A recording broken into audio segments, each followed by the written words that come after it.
This is Belinda with the Southern Scribe, and I wanted to do a really quick tutorial to show you how you can add pockets inside of any book that you might make, or say you get a journal from us and you want a pocket someplace where there's not one.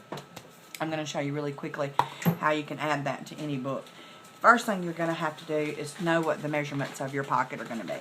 For this little book, I measured from brown to brown. It was 4.5 inches.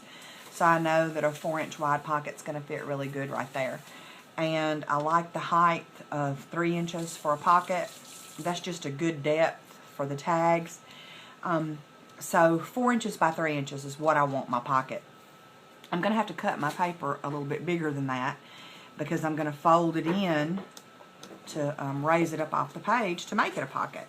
So you have to add 1/2 inch to 3 sides. So for cutting the paper, my paper is going to be 5 inches by 3.5 inches, and that will give me a 4 by 3 inch pocket. Alright, I'm going to get my paper cutter and a little piece of paper, and I'm going to show you that I go to 3.5 inches. That's how tall I want the pocket, and I want the pocket to be a width of 5 inches, so I just trim that off.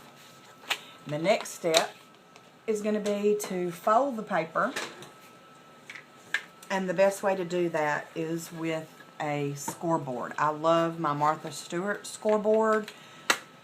I don't think I could do anything without it. All the measurements are on here for you. So at 5 inches, I'm going to come in to 4.5 inches. And on this side, I'm going to go up to the 1/2 inch mark.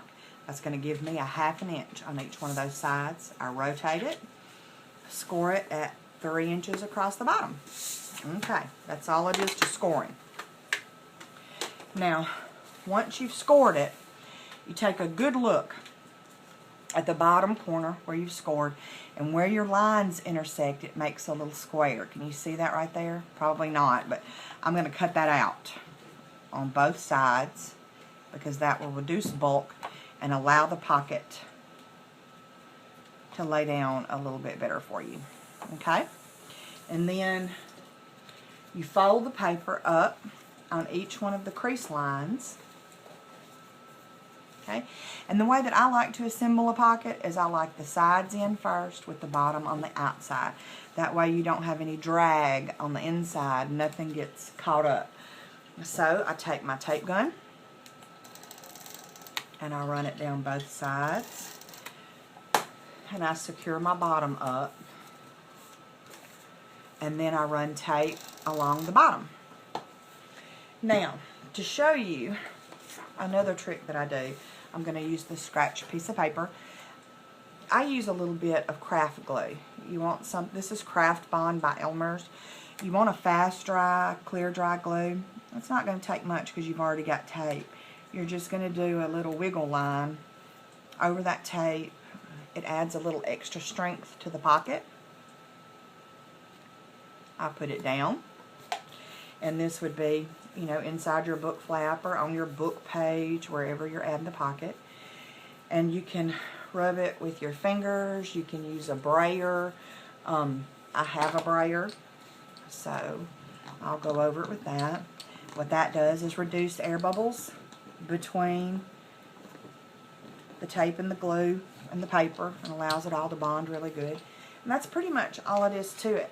What you've done is you've created a pocket that you can put any number of tags. It's really thick. It'll hold a lot of different things, and that's exactly what I did on the inside of this cover. It's an unfinished book, obviously, but it has pockets on both the front and back cover for tabs.